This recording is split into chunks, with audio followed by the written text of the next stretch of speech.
Assalamualaikum warahmatullahi wabarakatuh. Perkenalkan, kami dari kelompok 9 kelas 06 FA 004 dengan saya sendiri Ersa Mutiara Mawati dan rekan saya Novia Sutun. Di sini kami akan menampilkan sebuah video edukasi mengenai dampak kesehatan mental pada remaja. 9 juta remaja Indonesia yang mengalami masalah mental yang dipengaruhi oleh berbagai faktor. Dari penyelidikan sementara, di tempat kejadian perkara ditemukan sejumlah obat generik dan botol kosong bekas minuman.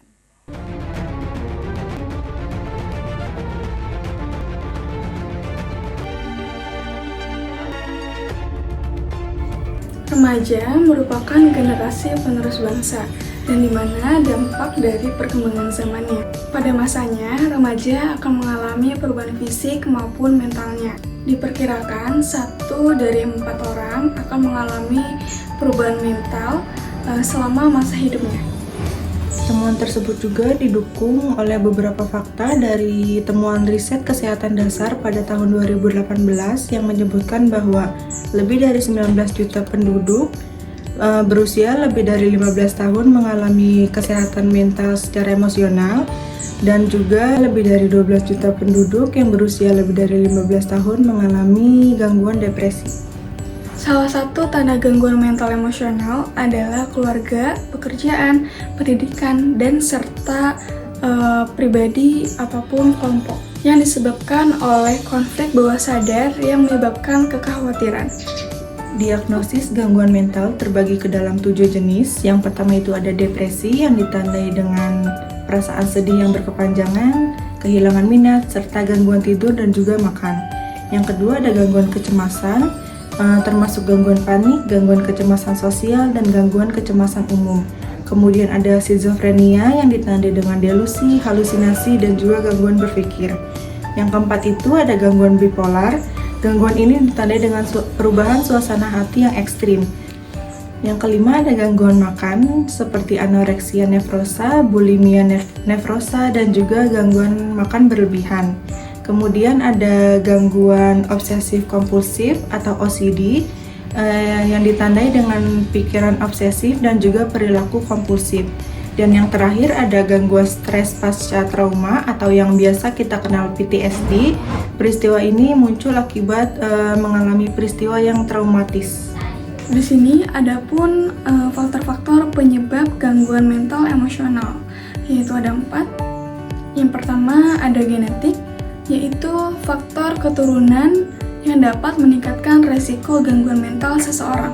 Yang kedua itu ada biologis yang merupakan ketidakseimbangan kimia di otak, infeksi, dan kerusakan pada mental seseorang.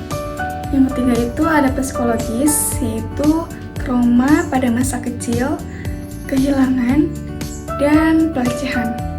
Yang keempat itu ada lingkungan. Lingkungan menyebabkan stres kronis dan lingkungan yang buruk dapat menyebabkan pengalaman hidup yang menantang.